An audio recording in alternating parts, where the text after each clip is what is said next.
Alejandro Esquivel Díaz, que aparte de ser un compañero de nosotros del Círculo de Estudios desde hace ya 5 años, más o menos, en el Martín, ¿no? En el Círculo de Estudios Martí, ahí llegabas y te quedaste, ¿no? Pudimos deshacerlo.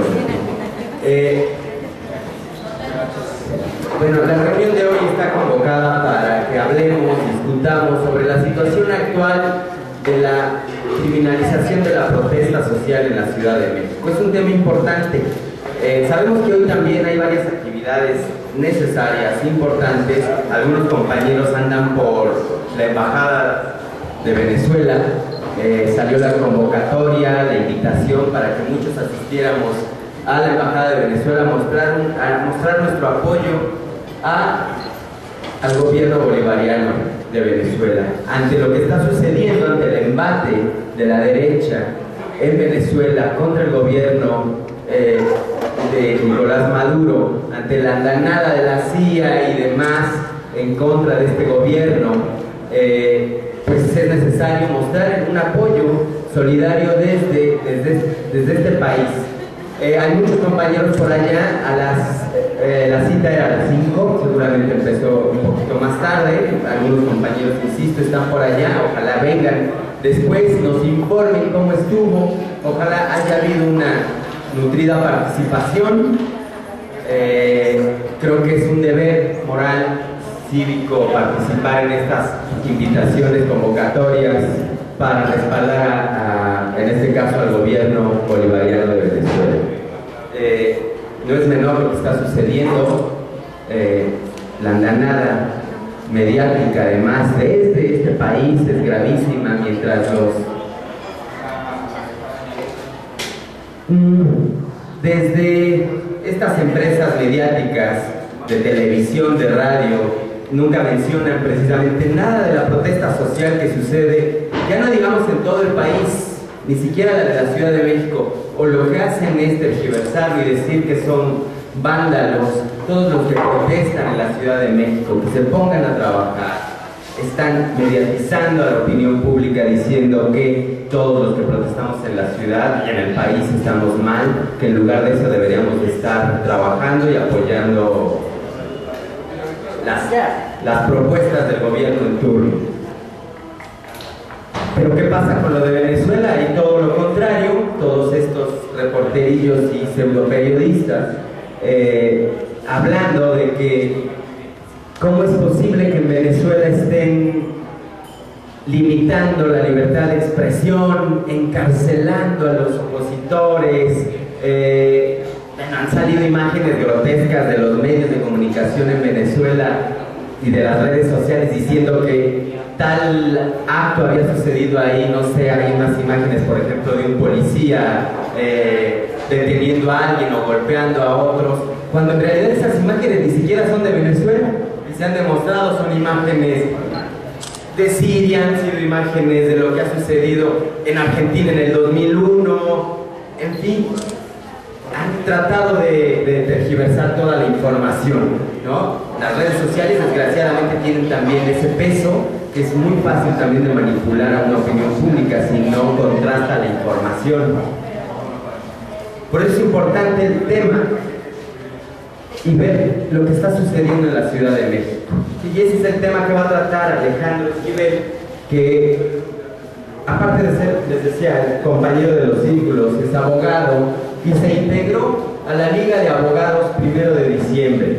La Liga de Abogados que se formó a partir de las detenciones arbitrarias, ilegítimas, ilegales que se dieron en la toma el día 1 de diciembre cuando tomó posesión el presidente espurio Enrique Peña Nieto.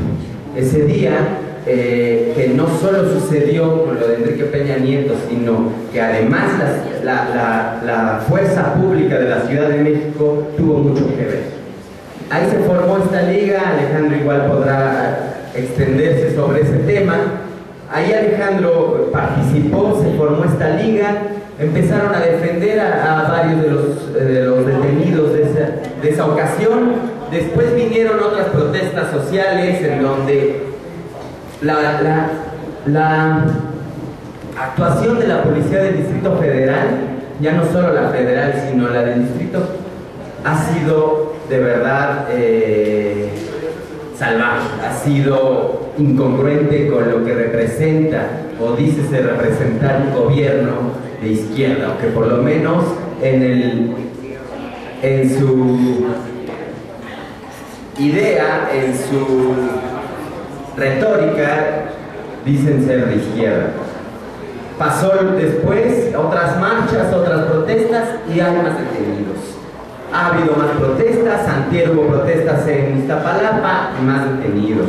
Una persecución brutal contra varios activistas, contra varios militantes, contra varias personas que han estado manifestándose y que, claro, han visto quiénes han sido estas personas que se manifiestan en diferentes etapas, fechas, diferentes temas, y ya los tienen vistos, ¿no? No por nada existe su policía política que está determinando quiénes han sido los activistas que los ven en una marcha u otra, ¿no? Como si estuviera mal, como si solo tuviéramos que abocarnos a un solo problema en esta ciudad y en este país, cuando la cantidad de problemas, desgraciadamente, son infinitos, y que también además es un problema porque es una manera de dinamitar la posible conjunción de fuerzas en un solo tema. Esa es una práctica lógica desde el poder, dinamitar, abrir muchísimos frentes para que de esa manera no puedan unirse los diferentes movimientos, las diferentes organizaciones, porque tienen que estar luchando por su gremio, por lo de su comunidad, en lugar de que pudiéramos unirnos en un solo riel, en un solo camino, y poder defender y cambiar la realidad de nuestro país. Esa es una lógica del poder. Y la Ciudad de México, un retroceso brutal que ha venido sucediendo. Y bueno, la Liga 1 de Diciembre ha estado participando en todo esto, y Ale nos va entonces a platicar. El tema quedó como el cerco al derecho a la protesta social en la Ciudad de México. A partir, Alejandro nos va a explicar más, a partir de todas, incluso algunas leyes que han venido pasando en la Ciudad de México, otras que están en proceso, como esta ley donde se piensa limitar la protesta social de una manera en la cual tengan que pedir permiso y ser otorgada en determinados espacios, etcétera, como lo que alguna vez alguien había planteado un manifestódromo, ¿no? Es decir, sí puedes protestar, pero ¿qué te parece si lo haces ahí en el Foro Sol, ¿no? Donde nadie te escuche, ni te oiga, ni nada. Bueno, pues yo le dejo la palabra a Ale. Antes de dejarle la palabra a Ale, me gustaría plantearles qué es lo que hay aquí a un lado. Tenemos los bordados que hemos estado realizando, que son los casos de las y los periodistas que han sido asesinados y desaparecidos en todo el país desde hace bastante tiempo. En las últimas décadas ha venido una andanada brutal contra el libre ejercicio del periodismo. Lo platicábamos aquí con Rapé hace 15 días, que ha sido uno de los principales impulsores de la defensa y de la organización desde el gremio periodístico para la defensa de su derecho a libre ejercicio de su profesión. Estos son los casos de las y los periodistas asesinados en Veracruz. Tenemos más de 100, son casos de todo el país. Veracruz es una de las entidades más peligrosas para el libre ejercicio del periodismo. Están algunos otros casos también por aquí. Los invitamos a que sigamos construyendo esta parte. Tenemos aquí los pañuelos para que si alguien quiere bordar algún caso, ahorita nos organizamos. Nos faltan bordar casos de periodistas desaparecidos, es decir, que no han sido encontrados, y también de algunos que han sido asesinados. Queremos terminar esto para montar una exposición con toda la información de cada uno de los periodistas que hoy ya no están con nosotros, que han sido desaparecidos desde el poder, ya sea por omisión o por acción, ¿no? Como uno de los últimos casos, Gregorio Jiménez, ¿no? Donde es ya inconcebible lo que está sucediendo en Veracruz, es verdaderamente nefasto lo que está pasando, la respuesta tibia, timorata, sin nada que ofrecer el gobierno de Duarte. Han habido varias marchas.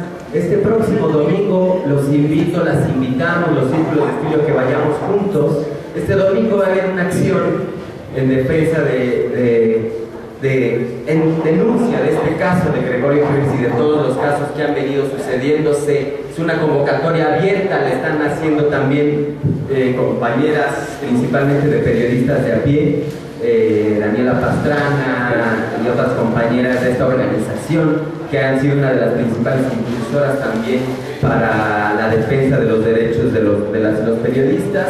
Es el domingo, anótenlo, domingo a las 12, en el Ángel de la Independencia va a salir la marcha. Nos gustaría, lo planteamos los compañeros y compañeras, que fuéramos juntas. Vamos a llevar todos los bordados. Es importante visibilizar el grave problema que sigue sucediendo en nuestro país sobre el libre ejercicio de las y los periodistas. Vamos a llevar todos los bordados, son más de 100. Nos gustaría poder llevar ya bordado el de Gregorio Jiménez, y si alguien se apunta ahorita a bordarlo, ahorita nos dicen allá las compañeras, y les damos el material. Bueno, pues eso sería de mi parte. Le doy la palabra a Alejandro Esquivel. Muchas gracias. Buenas noches, compañeras, compañeros. Bueno, pues la mayoría de quienes estamos aquí somos ya conocidos de bastante tiempo en los círculos de estudio y en otras trincheras de nuestra lucha.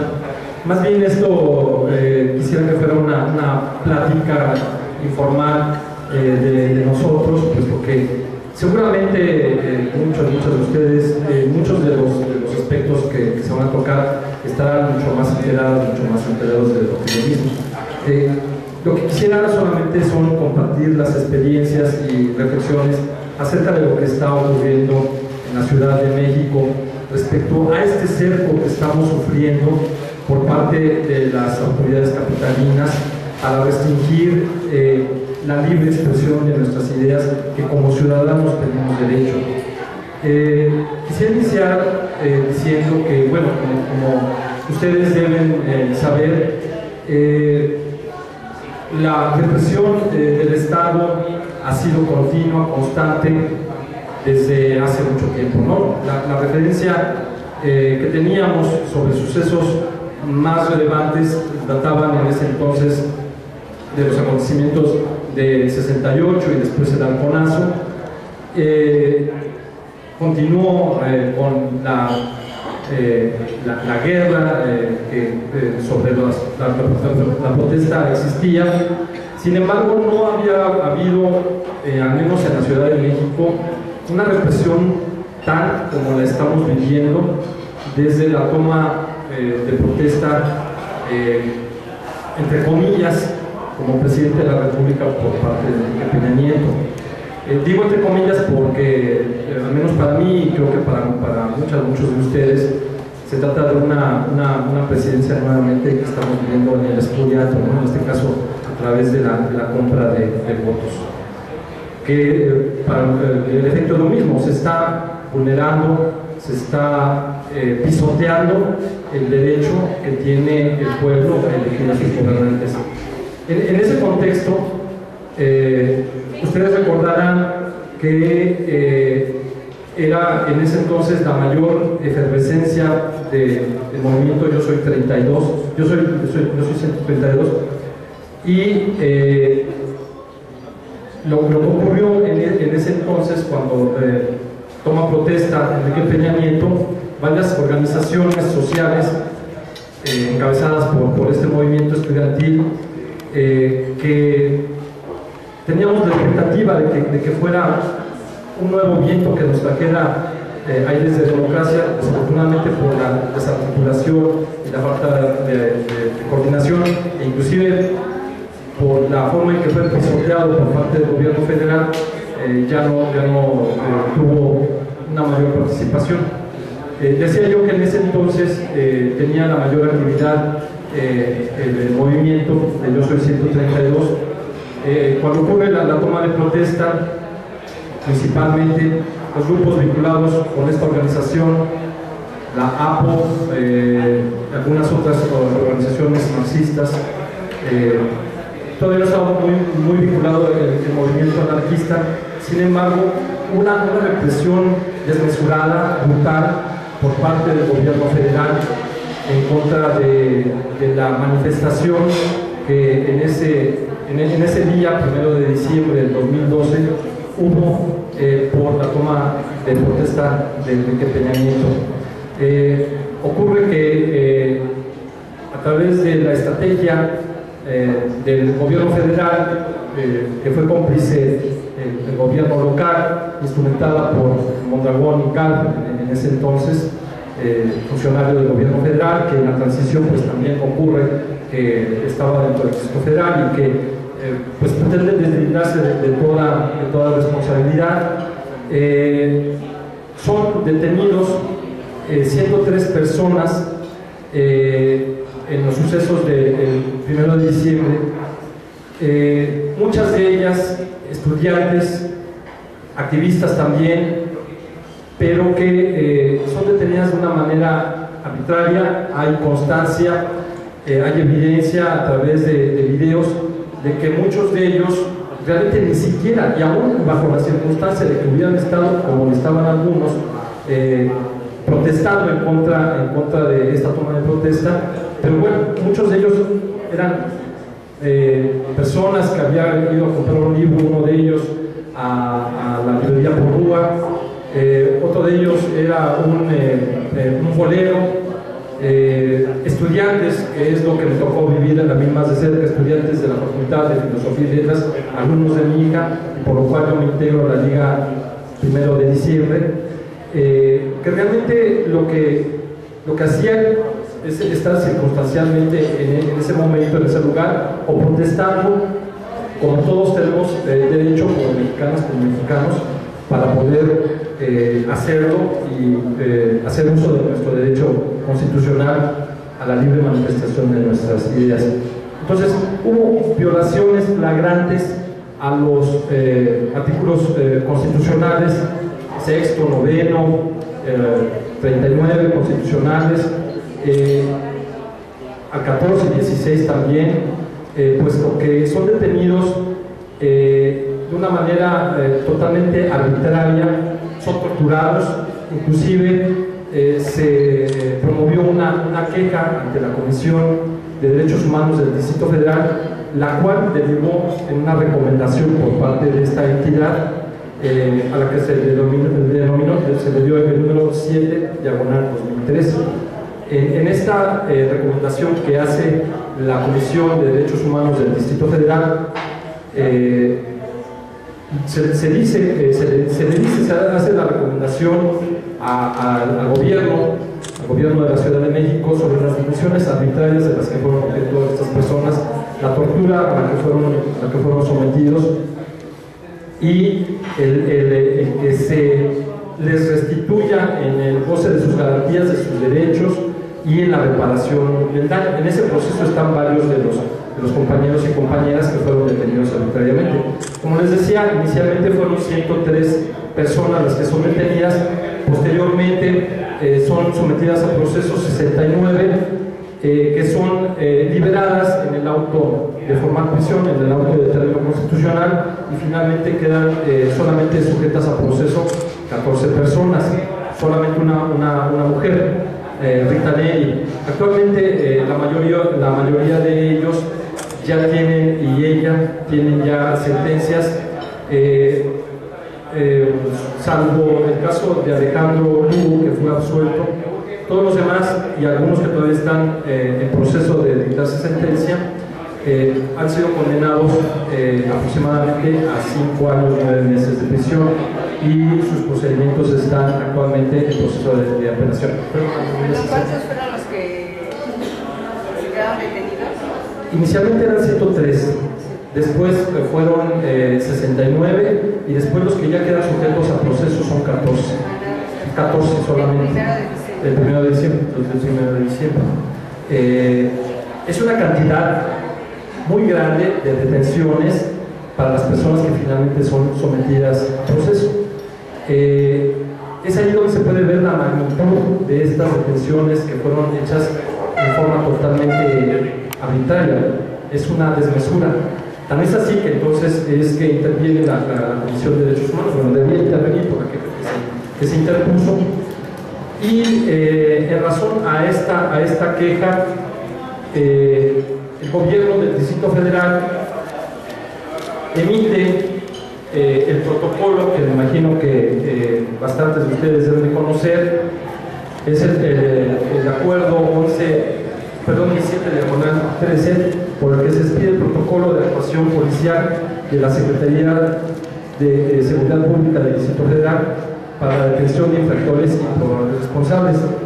Este protocolo tiene un antecedente que, pues, creo que varios o algunos de nosotros lo conocíamos. Yo en lo particular no lo conocía, que se refiere a la ley que regula el uso de la fuerza de los cuerpos de seguridad pública del Distrito Federal, de fecha 22 de abril del 2008. Este fue expedido por todavía el entonces jefe de gobierno del Distrito Federal, Marcelo Luis Ebrard Casaubon. Me resulta bastante significativo esta ley, pues desde entonces existe el antecedente de la actuación de los cuerpos de seguridad del gobierno del Distrito Federal de una manera, perdón, creo que no sé si escucharon. ¿Sí se escucha? De una manera que a mi modo de ver resulta preocupante y resulta desmesurado. Habla esta ley acerca de las armas que pueden ser utilizadas por los cuerpos de seguridad pública, y habla acerca de armas de fuego, armas incapacitantes e incluso de armas letales, que en un momento determinado puede hacer uso la policía, de los cuerpos policíacos de la Secretaría de Seguridad Pública del Distrito Federal, y habla acerca del uso legítimo de la fuerza, de las técnicas tácticas y métodos de sometimiento que inclusive llegan a la utilización de estas armas letales. Es decir, que nosotros como ciudadanos, por manifestarnos en un momento determinado, podemos ser incluso sujetos de utilización de armas letales. Eso es sumamente preocupante. Bueno, de hecho, en el evento del 1 de diciembre, pues como deben de saberlo, resulta herido gravemente el compañero José Francisco Puriquena, que ya falleció. Inicialmente había dicho Ricardo Monreal, dando una noticia que en ese momento no fue cierta. Sin embargo, pues ya lo es, ¿no? Finalmente fallece por esta bala de goma que penetra el cráneo, exponiendo la masa encefálica, y que lo tuvo en estado de coma durante todo este tiempo, ¿no? Estamos hablando desde el 1 de diciembre de 2012 y en fecha reciente, que fue cuando su familia decidió ya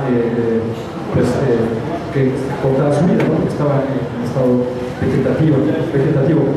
Y el compañero Uriel también pierde un ojo a través de la bala de goma, aun cuando reiteradamente las autoridades han dicho que fueron los propios compañeros quienes a través de petardos causan estas lesiones a estas personas, lo cual no es sostenible en razón a los peritajes que fueron realizados en su momento.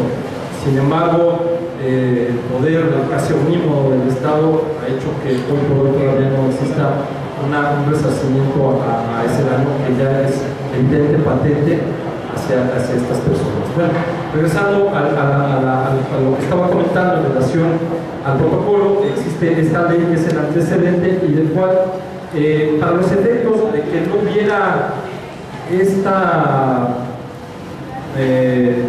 este desaforamiento de los cuerpos policíacos para aprender sin ton ni son a cuántas personas se le pusiera enfrente, es que se emite este protocolo de actuación policial al que me he referido y que establece las normas a través de las cuales las fuerzas de seguridad pueden intervenir y pueden actuar ante la comisión de algún delito.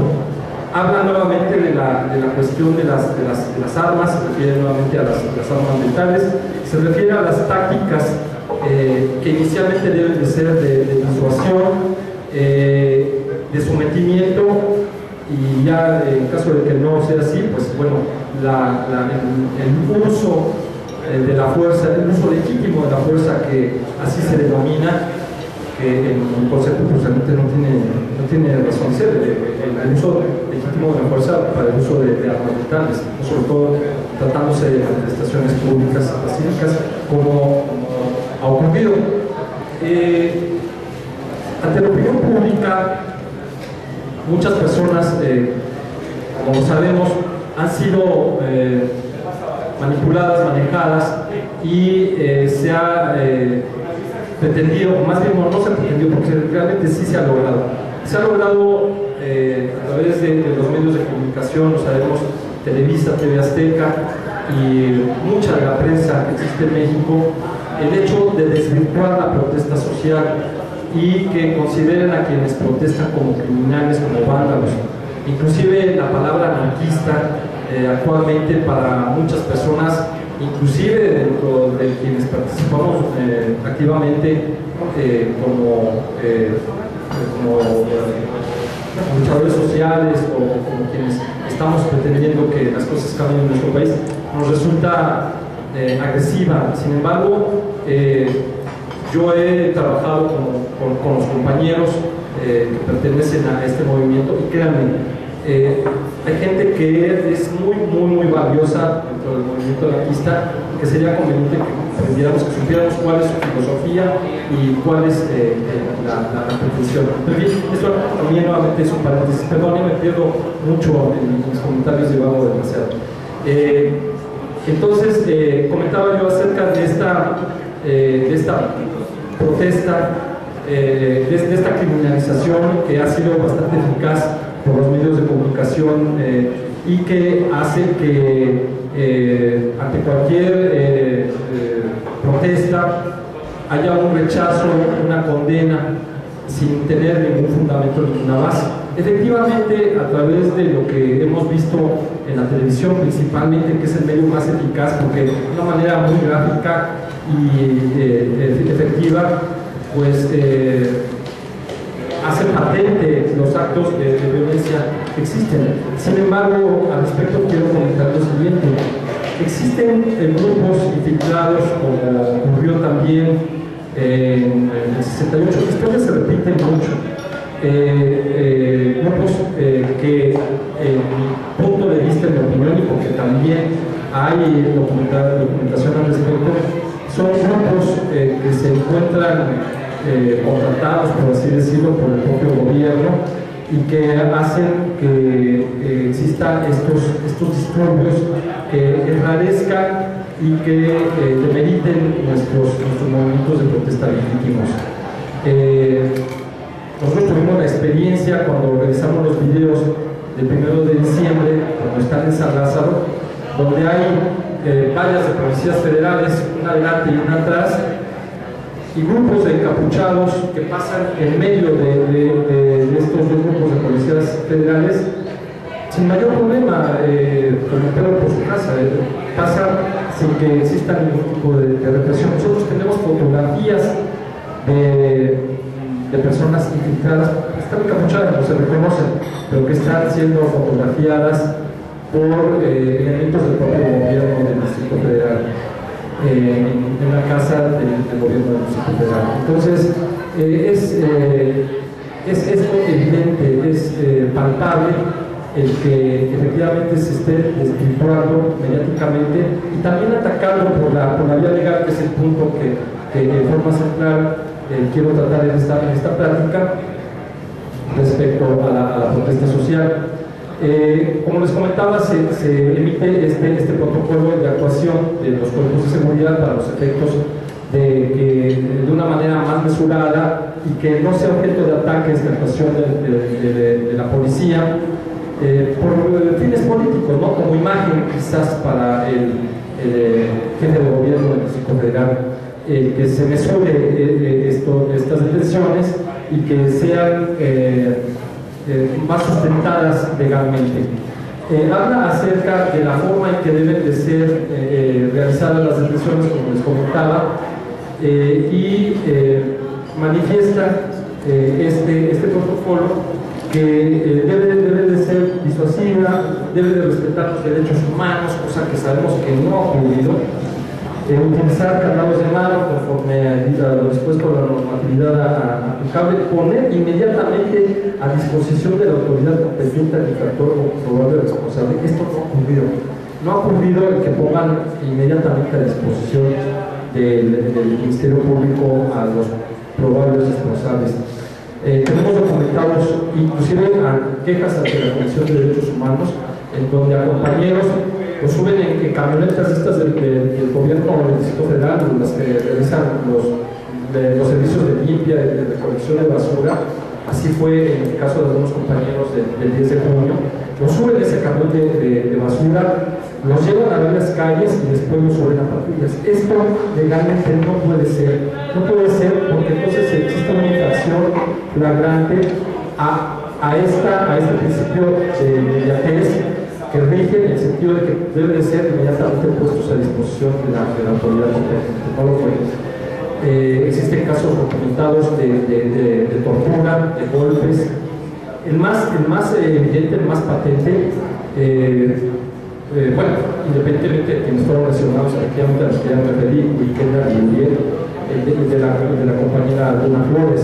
Ella es detenida el 10 de junio, arrastrada más de 40 metros por los supuestos policías, porque inclusive, sí, efectivamente, como dice Juanjo, son supuestos policías, aunque son policías, pero son en este caso policías vestidos de civiles, cosa que tampoco puede ser dentro de nuestro sistema legal. No puede haber una detención que sea hecha por un policía vestido de civil, tiene que ser a través de los cuerpos de seguridad pública quienes realicen las detenciones en caso de las detenciones preventivas, en caso de las aprehensiones propiamente hablando a través de la policía ministerial.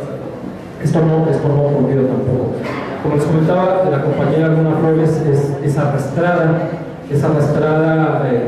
40 metros, 50 metros, con unas heridas impresionantes en toda su espalda, y es esta la razón por la cual no se le somete al proceso en esa ocasión, pero como su activismo ha sido bastante molesto para el gobierno del Distrito Federal, a ella la detienen el 29 de octubre, cuando salíamos de una audiencia con los compañeros del 10 de junio en los juzgados penales de delitos menores ubicados en Sullivan. Estamos bajando la escalera y yo estoy hablando con un compañero abogado que me encuentro. De repente oímos el golpe, alguien avienta a Luna a un carro. Yo no sé, milagrosamente no se desnucó Luna. Y empiezan a rodear varios supuestos policías, jamás se identificaron con nosotros. Les pido yo la orden de aprehensión. Me dice, aquí está la orden de aprehensión, así, como estoy mostrando en este momento, así me la enseña. Digo, permítame, la guarda inmediatamente en su saco de policía, encañonan a uno de sus compañeros más alto, más fornido, y finalmente la sustraen. Esto en una violación flagrante a cualquier garantía individual o a sus derechos humanos. Esto porque ella ya había sido liberada, si bien por las reservas de ley, pero había sido liberada, y en todo caso su detención debió haber sido hecha, no debió haber sido detenida, debió haber sido citada para que ella declarara, y en caso de haber elementos, entonces sí, se le hubiera girado la orden de aprehensión, pero ella debió haber estado sujeta a la libertad bajo caución en virtud de que se trataba de un delito no grave. Y ocurre que la detienen a través de esta supuesta flagrancia, flagrancia, pero no existía flagrancia, pero de una manera ardera la detienen, la consignan ante el juzgado, me parece que es el 19, yo no estoy muy seguro, disculpe, ante el 19 de delitos menores, y la jueza niega la libertad de actuación de Luna, argumentando que como ella ha participado en muchas manifestaciones, porque no hay uno solo en donde ella esté participando en un acto que se pudiera considerar delictivo, pero como ha participado en muchas manifestaciones, pues por eso existe peligrosidad y niega la libertad de actuación.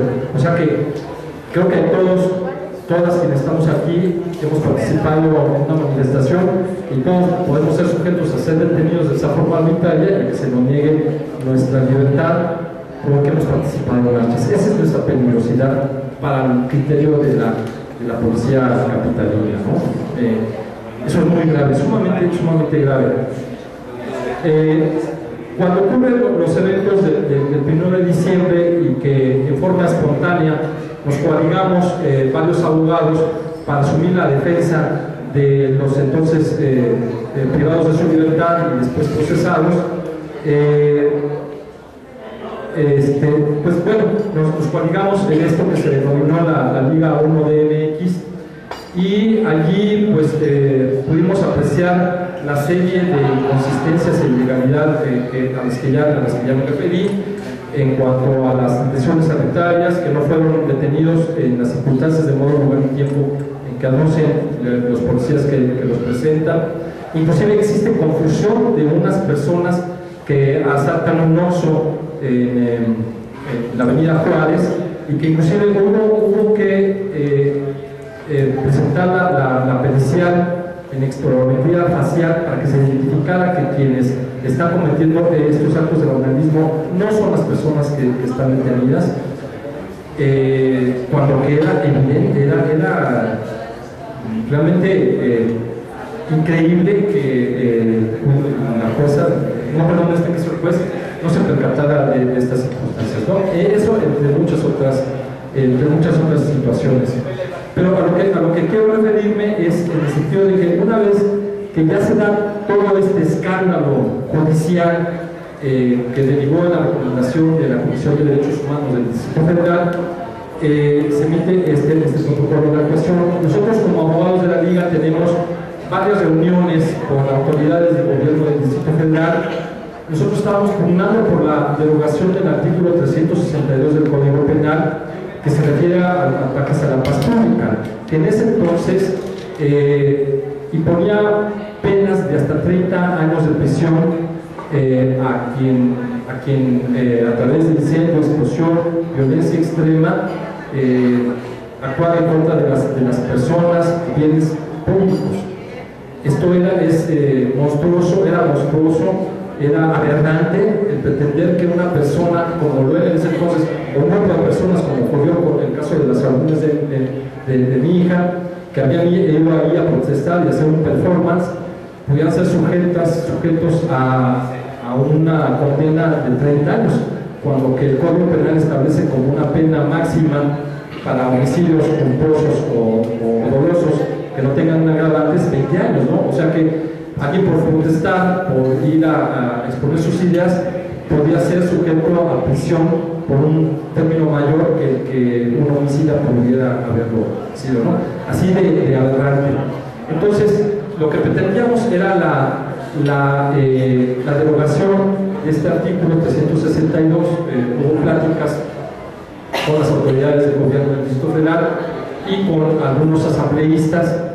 Finalmente lo que ocurrió fue la modificación del artículo, a través del cual se establece una penalidad de 2 a 7 años y a través de la cual ya se considera un delito no grave, porque anteriormente se le equiparaba al terrorismo, y se da la figura de varias personas, no en lo individual. Ya no pueden cometer un delito de ataques a la paz pública una sola persona, sino tienen que ser 2 o más personas. Pero nosotros nos sentimos defraudados porque no había habido una derogación del artículo, que era la pretensión que teníamos. En lo particular, yo considero que esta modificación del artículo 362 obedeció más bien a la presión política que tenía en ese entonces el gobierno del Distrito Federal, y para poder desinflar un poco esa presión podían salir libres bajo caución, y de esa manera ya no hubiera tanta presión como la que existió en ese momento. Entonces se modifica este artículo 362 del Código Penal, pero ocurre que después existe en octubre del 2013 otra modificación al Código Penal, a través del cual el delito de ultrajes a la autoridad se eleva. Antes era hasta de 60 a 190 días en semilibertad, es decir, era un delito francamente no grave, ¿no? Porque eran hasta 190 días de semilibertad. Estamos hablando de año y medio, ¿no? Menos de medio, a través del cual quien fuera condenado a esto pues permanecía en las mañanas o en las noches en resguardo, y ya después se podía ir a su casa. Pero actualmente este delito, a través de la modificación, el endurecimiento que hubo, pues actualmente se castiga hasta con 2 años de pena corporal, es decir, que ahí sí hay bote, ¿no? Para quien lo cometa. Es decir, si uno va y le invita al padre o la madre o los hermanos a un policía, pues ya aplica mucho más. Entonces, puede ser sujeto de ser encarcelado hasta por 2 años, ¿no? Porque es un delito de ultrajes a la autoridad.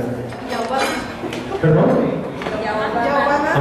Sí, Obama también, saludos desde aquí. A Obama. Bueno, también es otro tema, ¿no? A ver qué te dicen todos los compañeros migrantes que votaron por él. Bueno, entonces, este endurecimiento de la protesta social, pero no solamente en términos sustantivos, sino también en términos adjetivos, porque ya ha habido como que un criterio, que no debería haber un criterio, no sé si a través de teléfono o qué otro medio, a través del cual últimamente se les ha impedido a los compañeros que están sujetos a proceso el que puedan obtener su libertad bajo caución, aduciendo que por su peligrosidad no pueden ser sujetos de esta libertad en tratándose de delitos no graves, lo cual sí es sumamente grave para nosotros, porque entonces nos está vulnerando nuestra garantía, nuestro derecho a la presunción de inocencia, que es uno de los pilares fundamentales del procedimiento penal. Es decir, que de acuerdo a la ley procesal en México, se supone que todos, aunque estemos sujetos a un proceso, hasta que no se dicte una sentencia condenatoria, somos presuntamente inocentes. Y sin embargo, no, a través de estas medidas, porque hay un criterio que es totalmente subjetivo de algún juez, alguna jueza que vio que Luna o quien sea sale en varios videos protestando, pues entonces ya prácticamente está condenando y ya está declarando culpable a quien todavía no tiene una sentencia como tal, una sentencia condenatoria. Entonces, esto ha ocurrido también procesalmente. También como muchos de ustedes deben de tener conocimiento, está actualmente el proceso a través del senador Sotomayor, la ley de manifestaciones públicas en la Ciudad de México, promovida desde el Poder Legislativo del Gobierno Federal, a través del cual, como comentaba Juanjo al inicio de la plática, se pretende regular las manifestaciones, atacando nuestro derecho a la libre manifestación de las ideas. A través de esta iniciativa que presenta este señor Sotomayor, él hace dentro de la presentación a su dictamen, que por cierto pues fue inmediatamente aprobado por la Comisión del Distrito Federal y por la Comisión de Derechos Humanos de la Cámara de Diputados. Lo que se pretende a través de esta propuesta es limitar los bloqueos de vialidades, sancionar los actos considerados violentos de los manifestantes, asegurar el libre tránsito de la ciudadanía de la ciudad, informar 48 horas antes de su marcha a la Secretaría de Seguridad Pública del Distrito Federal, que se puedan prohibir las manifestaciones, es decir, que si no queremos una autorización para realizar una manifestación, pues simple y sencillamente no lo vamos a poder hacer. Prohibir a los manifestantes proferir insultos o amenazas. Pero qué chiste, ¿no? Porque, sí, digo, muchas veces es catártico lo que hacemos nosotros, ¿no? Y que no nos den chance. Sí, nada más eso, vamos. Pues mucho, sí, no, es verdad, ¿no? Obviamente no, las marchas, las manifestaciones tienen un profundo contenido, de la expresión de nuestros pensamientos y de nuestras ideas, ¿no? El prohibir el empleo de la violencia en contra de las personas y sus bienes, y prohibir el obligar a la autoridad a resolver algún asunto en el sentido que deseen. Entonces, a través de esta iniciativa que está en curso, bueno, pues prácticamente se nos va a levantar el derecho a manifestarnos libremente o estar regidos a través de una serie de normas pues totalmente absurdas y totalmente violatorias de nuestras garantías a la libre manifestación de nuestras ideas. También están actualmente en curso reformas al Código Penal del Distrito Federal, a través de las cuales, y fundamentalmente por lo que toca al asunto de la protesta social, se incrementaría en un 50% las penas que tuvieran que ver con actos de agresión hacia miembros de las fuerzas policíacas, de la Secretaría de Seguridad Pública, los elementos, en un 50%, es decir, por ejemplo, si alguien si alguien mata o lesiona a algún miembro de la Secretaría de Seguridad Pública, aparte de la pena que tiene, que en el caso, como les comenté, de homicidios de 20 años, pues se incrementa en un 50%, entonces serían 30 años. En el caso de lesiones, la pena máxima sería de 8 años, se incrementa en otro 50%, serían 12 años. Y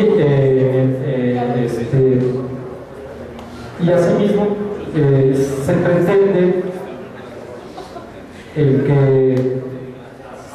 que pueda retomarse la cuestión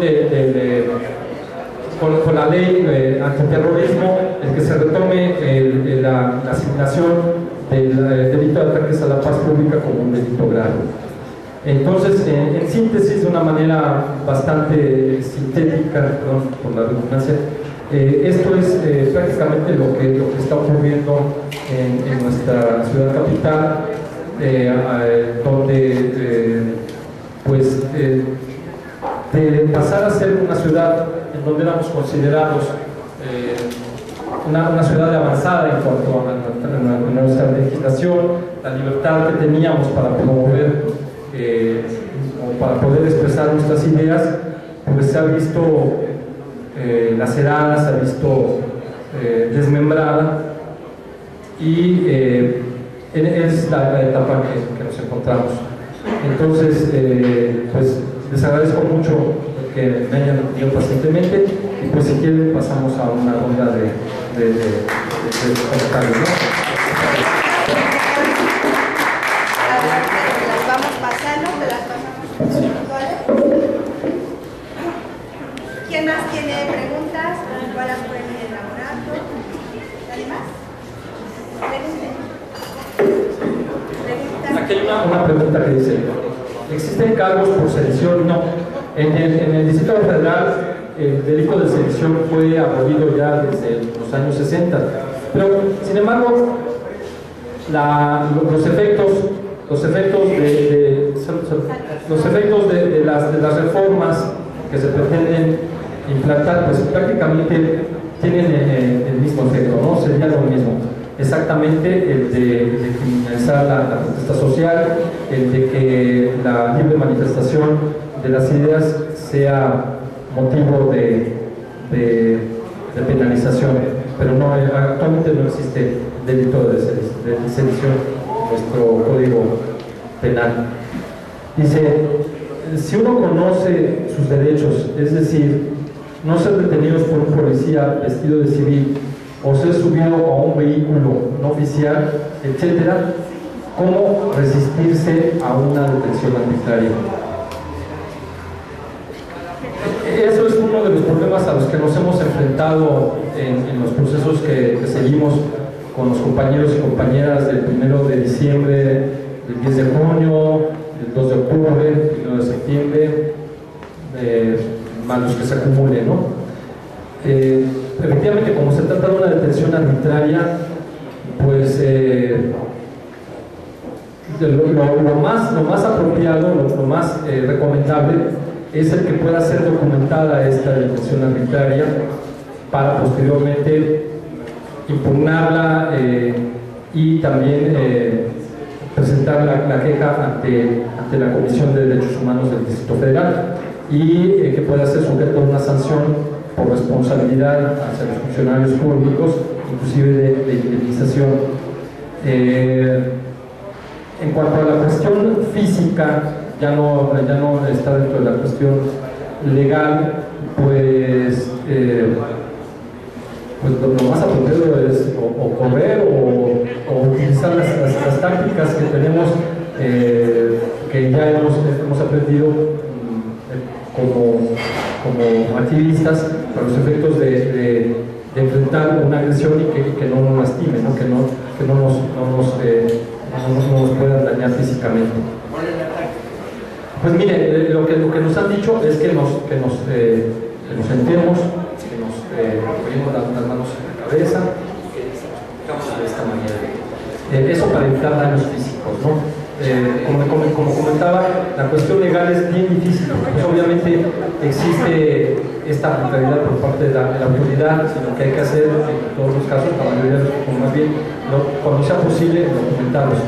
Nosotros presentamos en las detenciones arbitrarias los videos que tiene la Secretaría de Seguridad Pública, las torretas estas que presentaron, pero curiosamente cuando se trata de que lo ofrezcan como pruebas, el Ministerio Público las presentan y son exhibidas, pero cuando nosotros las ofrecimos, pues no, porque ya estaban borradas, porque se tuvieron que solicitar el resguardo con máximo en un periodo de 48 horas, siendo que nuestros detenidos están en proceso por un periodo mayor de 72 horas y a veces más cuando duplicamos el término constitucional. Entonces allí francamente pues se trata de una acción que es facciosa por parte del gobierno, en donde sí le aportan las pruebas cuando le conviene al Ministerio Público, y cuando nosotros las queremos ofrecer, pues simplemente nos dicen que ya no las tienen videograbadas. Por eso es que lo más recomendable es que nosotros como activistas, como miembros de algún grupo, pues tengamos quien nos documente a través de compañeros, compañeras que nos documente este tipo de detenciones, aunque también la táctica, la estrategia que está utilizando últimamente la policía es ahora agredir a quienes están documentando esto, ¿no? Entonces eso es sumamente grave y tenemos que formular cuanta denuncia sea necesaria ante la Comisión, ante organismos internacionales, ¿no?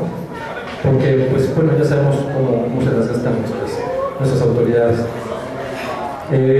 Dice, entonces, de acuerdo a las penas,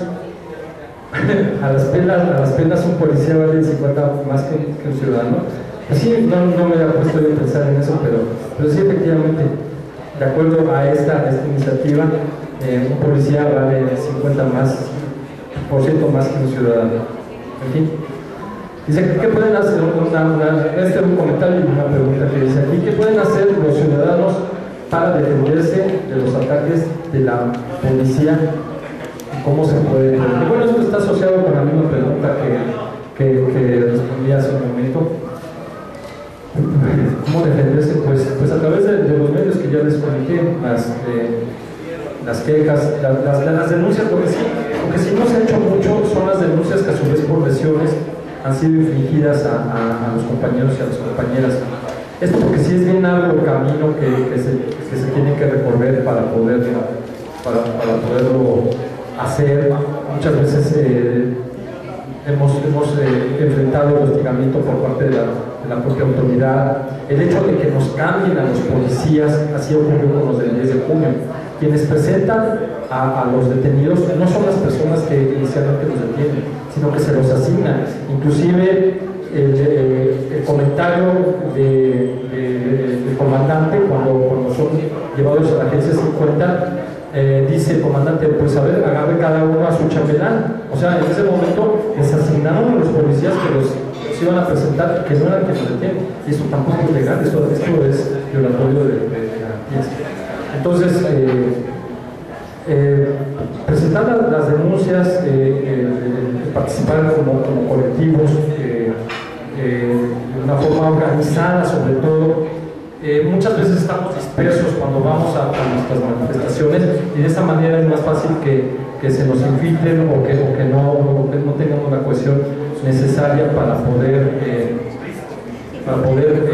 enfrentar este tipo de agresiones, inclusive el pretexto que tengan la policía para poder actuar, que es lo que han hecho, infiltran gente y con el pretexto de que se está alterando el orden, la paz pública, pues entonces tienen las personas. Entonces también es muy importante la organización, la cohesión, para que quienes sean ajenos a nuestra organización pues puedan ser retirados inmediatamente, ¿no? Chispados, pues, ¿no? Entonces esto también es una medida que sería muy utilizada. Dice, ¿está aceptado el protestar desnudo? No. No está aceptado el protestar desnudo. Eso es una infracción administrativa y te lleva ante el juez cívico. Y ahí, sí, o sea que si no es con Spencer Tunick, ya nos abonamos. A los contratos pueblos sí, pero a ver, metan a todos esos al bote. No, bueno, eso es cuestiones de la política, ¿no? Sí, yo no. Sí, es la ley cívica, la que rige el ejercicio del juez cívico, ¿no? Sí. ¿En qué momento el manifestarse desnudo puede considerarse delito? No es delito. No es delito el manifestarse desnudo. Eso no está dentro de nuestro cuerpo de leyes sustantivas del Código Penal. Pero como les comentaba, si es una infracción administrativa. Si retienen la venta, pues nada más máximo, yo creo que 36 horas y una multa, ¿no? Mantilla la pena. Eso sí, y como está uno empoderadito, pues más le va a doler uno, ¿no? Sí, espero, sí. Pero no te escucho. En calzoncillos tampoco podrías quitarte calzoncillos. Porque se supone que estás atacando al pudor, que es lo que reglamenta administrativamente este cuerpo normativo. Dice, ¿quién está apoyando a los manifestantes que son detenidos tanto legal como económicamente y que son inocentes? Muchos de ellos y ellas pertenecen a colectivos y hacen sus boteos. Y a través de esos boteos obtienen ayuda para poder pagar las cauciones. Nosotros en la Liga 1 de MX no cobramos un solo centavo por nuestra defensa, por la asesoría jurídica. Pero sí tienen que sacar copias, pagar las cauciones, varios, etcétera, ¿no? Y eso sí tiene un costo y generalmente son los propios colectivos quienes apoyan. Ha habido también algunos diputados y diputadas que han expresado su apoyo. Hasta donde yo tenía conocimiento, en el caso de los compañeros del 1 de diciembre, los diputados habían pagado las cauciones, pero después tuve una noticia contraria que creo que habían sido los colectivos, o sea que bien a bien no podría yo decir quién las pagó así con certeza, pero ha habido también apoyo por parte de algunos legisladores. Dice, ¿es toda esta legislación una dictadura legalizada? Yo creo que ahí cada quien va a tener que elaborar su propio criterio, normal, su propia opinión respecto a eso. Lo que sí es cierto es que, mi opinión, para allá vamos, ¿no? Porque si no dejan ni manifestarse y precisamente uno de los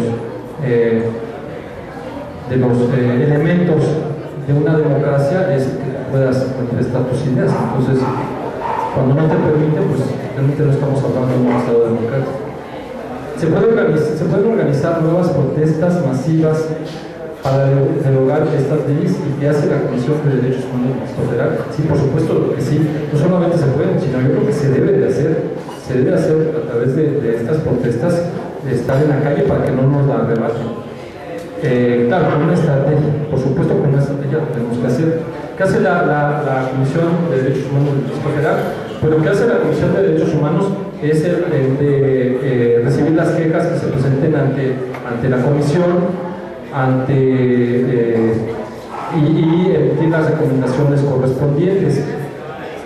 Incluso pueden ser sujetas de una revisión por parte de organismos internacionales, ¿no? Como es la Corte Internacional de Justicia, que eso sería lo ideal, porque esto ya es un organismo que se sustrae totalmente a la influencia del gobierno federal o del gobierno local.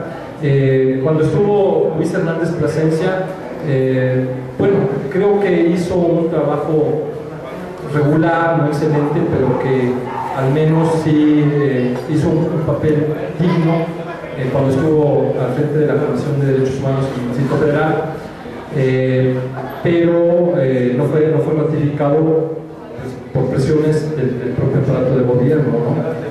Y que hizo que quien esté ahora, que es Perla García, no me acuerdo cuál es su segundo apellido, Gallardo, Perla García Gallardo, pues sea cuestionada actualmente. Efectivamente es una activista connotada dentro de la comunidad universitaria, pero que pues tiene algunas impugnaciones en su nombramiento, en que inclusive nombró como tercer visitador a un familiar del gobierno del Distrito Federal, que son las observaciones que se le ha hecho a esta nueva ombudsperson, como se le está denominando actualmente. Dice, ¿por qué las comisiones de derechos humanos federal y del DF solo emiten recomendaciones? ¿Que no hay una pena ante la autoridad? No, efectivamente no. Las atribuciones de las comisiones, tanto de derechos humanos, tanto del Distrito Federal y de todas las entidades como la federal, no tienen una capacidad coercitiva, porque se estaría creando una entidad supraestado, es decir, que estaría por encima del Estado y que en un momento determinado desequilibrara lo que nosotros conocemos como la división de poderes en nuestro país, ¿no? Que son el legislativo, el ejecutivo y el judicial. No puede haber ningún poder por encima de estos tres. Y lo único que puede hacer es emitir estas recomendaciones. No hay un poder positivo por parte de estas entidades. Pero de alguna manera sirven. La recomendación esta que les comentaba yo en 2013, la 7 diagonal del 2013, pues a través de esta recomendación hizo que por lo menos ya no agarraran a diestra y siniestra. Lo siguen haciendo, pero de una manera muy selectiva. Y esta es una cuestión importante que quería comentarles. Cuando ocurre lo del 1 de diciembre, agarran a la persona que se les presentara enfrente de la Secretaría de Seguridad Pública. Ya en la siguiente manifestación, el 10 de junio, es bastante selectiva. Es principalmente activistas, miembros de algunas organizaciones y muy concretamente, muy particularmente en contra de los compañeros del Frente Oriente, por la actividad destacada que han tenido principalmente en Iztapalapa, en donde ellos han organizado efectivamente a la comunidad para el efecto de que defiendan sus derechos. Entonces, a través del cuerpo de concertación de la Secretaría de Participación Ciudadana, los de concertación política, que a mi juicio más bien son como policías o soplones disfrazados, que son los que les dan los tips a los miembros de la policía de a quienes deben detener a través de radio. Inclusive está evidenciado en varios videos cómo estos policías vestidos de civil, a través de la radio, les van dando indicaciones a los cuerpos policíacos para que detengan a cualquier persona, granaderos y policías. Entonces, fue más selectivo y que supuestamente están atendiendo un protocolo. Entonces, es limitada, pero sí se debe de presentar las quejas ante las comisiones. Dice, en el metro, ¿cómo puede uno librarse de un usuario falso que es un policía civil del metro que te quiere acusar falsamente para que te esposen? Pero no entiendo muy bien la pregunta aquí específicamente. Se trata de un caso concreto, no sé si me podría responder quién está en esta pregunta. Son muchachos ahora de luego pues los mismos usuarios ya se pasan así el metro así por abajo, y luego estos muchachos del Puente Salto pues procuran defenderlos, ¿no?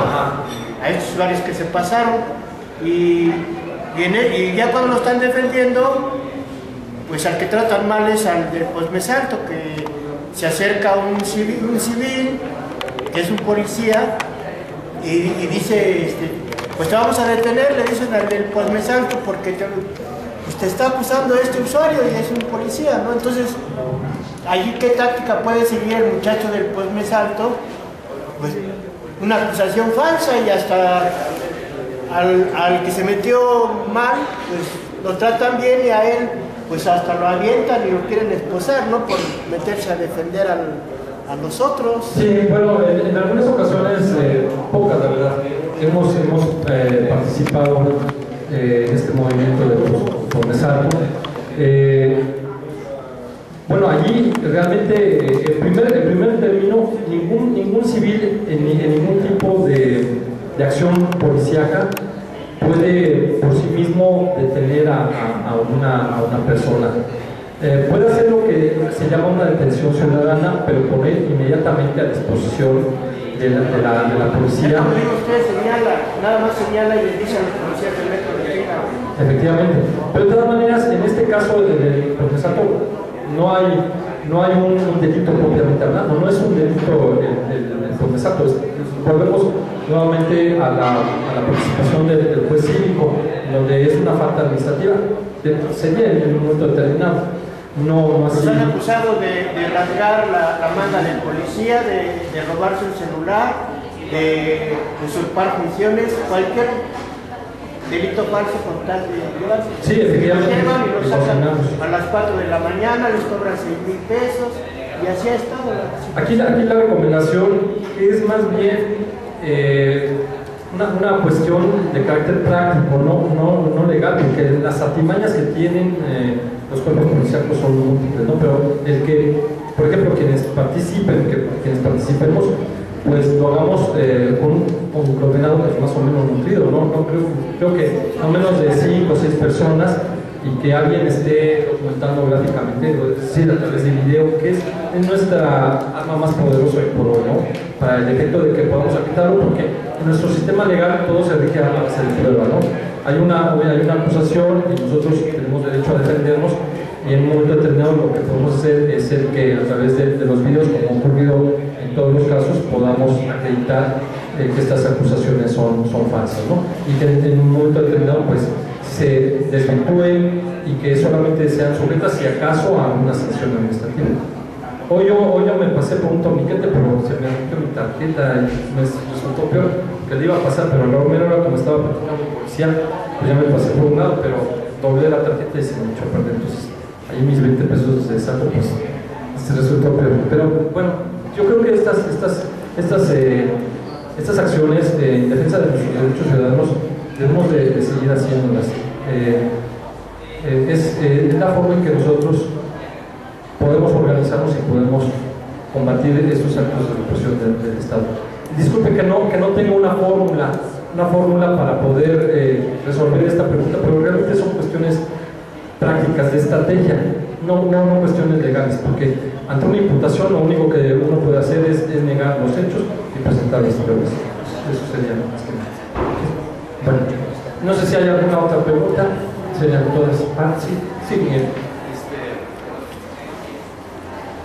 Una pregunta, con todas estas acciones que está dando el gobierno de represión, de inventar delitos, de castigar excesivamente al que protesta, ustedes, bueno, no sé, la pregunta sería, ¿no estarán orillando a la gente, al pueblo, a ser agresivo de verdad? Porque cualquiera en su justa razón va a decir, bueno, por sacarle la lengua al policía me van a meter 30 años a la cárcel, y si lo mato son 20 años, o sea, salgo ganando.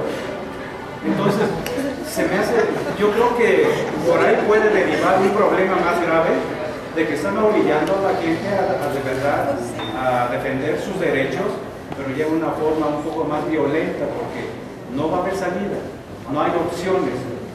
O sea, todos lo están acomodando a manera de amedrentar, de presionar a la gente, de maniatar a la gente, de privar a la gente de sus derechos. Pero la historia nos ha enseñado que eso no sucede, nunca va a suceder. Los gobiernos, imperios y reyes y todo han tratado de someter al pueblo, y el pueblo siempre surge, ya sea pacíficamente, organizadamente, violentamente, guerreramente, pero surge. Entonces, si sigue esta política represiva a tal grado, pues yo creo que en algún lado va a surgir ¿cómo se llama? El escape, ¿no? Entonces yo lo que considero que puede ocasionar esta mala política que está implementando el gobierno federal y el gobierno estatal y todo, ¿no? Sí, fíjate que inclusive hasta dentro de la ideología de la derecha se prevé esta situación. Muchos de ustedes deben de conocer la obra de Maquiavelo, El Príncipe, ¿no? En donde efectivamente Maquiavelo dice que el príncipe, quien gobierna, debe de tener la estrategia necesaria para que, sin dejar de someter a sus designios al pueblo, tenga la sabiduría necesaria para que no se exacerbe y de esa manera el que exista este rompimiento de este control que exista sobre la población, inclusive dentro de la ideología de la derecha, ¿no? Entonces, pues en un momento determinado sí es a lo que apuesta el gobierno. No sé si lo estén considerando, inclusive si sea su finalidad, su estrategia, para el efecto de que las cosas se salgan de control y tener el pretexto para una represión total y absoluta, ¿no? Porque, pues, por lo que se ve es lo que está pretendiendo, ¿no? Pero en un estado consecuente que vea los derechos de sus gobernados, pues realmente sería mucho mejor para el efecto de la cohesión social, de la gobernabilidad, que efectivamente no se implementan este tipo de medidas de legislación. Pero lo que estamos viendo, pues, es, en mi punto de vista, la forma en que el Estado pretende contener la aprobación de las reformas, las contrarreformas, pues la mayor, la petrolera, que ya nos dio una torre, ¿no? Y todas las que han venido, la política, la educativa, la laboral, todo esto, que a lo mejor ni siquiera han pasado todavía porque vieron que la reacción no fue tan exacerbada finalmente por parte de la población. Pero sí, apuestan a tirar de la liga hasta que se rompa y pues de ahí quién sabe qué puede pasar. No sé si hay alguna otra pregunta. ¿O algún otro comentario que tenga? Sí, comentarios. ¿Alguien quiere tomar la palabra para algún comentario? Oye, yo fui el que pregunté de las recomendaciones. ¿En todos los países es el mismo marco legal? Bueno, en todos los países donde exista un sistema en que exista un órgano de observancia de derechos humanos, un ombudsman o un ombudsperson, como se le denomina, y que en la mayoría de los casos son aquellos que han ratificado la Carta o la Declaración de Derechos Humanos de las Naciones Unidas. Principalmente en estos países es donde existe este tipo de organismo, de entidad. ¿Pero solo se manejan a través de recomendaciones? Sí. Mira, la Corte Internacional de Justicia sí tiene jurisdicción sobre los estados, pero ya a nivel internacional. Entonces, quienes son miembros y quienes han ratificado los tratados internacionales a través de los cuales se someten a la intervención de la Corte Internacional de Justicia, por supuesto que sí. Por ejemplo, ya lo vimos, el último de los casos, si mal no recuerdo, fue el de Rosendo Radilla, a través de la cual existió ya una resolución por parte de la Corte Internacional de Justicia, que realmente el efecto restitutorio que tuvo fue más bien moral, ¿no? El hecho de que hubiera una exposición pública, una disculpa pública, una exposición pública por parte del gobierno y el resarcimiento ¿De qué se le acusaba, Rosendo Radilla? ¿De qué se le acusaba? Pues también era la criminalización de su activismo como porque estaba metido en el narcotráfico también, cuando él era realmente defensor de los derechos como comunitario para evitar la deforestación de la que era objeto en su comunidad. Entonces, bueno, contestando a tu pregunta, esto es lo que puede determinarse como una jurisdicción que pudiera ser realmente coercitiva, por así decirlo, hacia un gobierno, hacia un Estado. Bueno, no sé si hay alguna otra pregunta. Bueno, pues muchas gracias. Muchas gracias por su atención. Realmente no soy un experto en el tema, más bien de lo que he hablado son de mis experiencias en esto. Les agradezco mucho.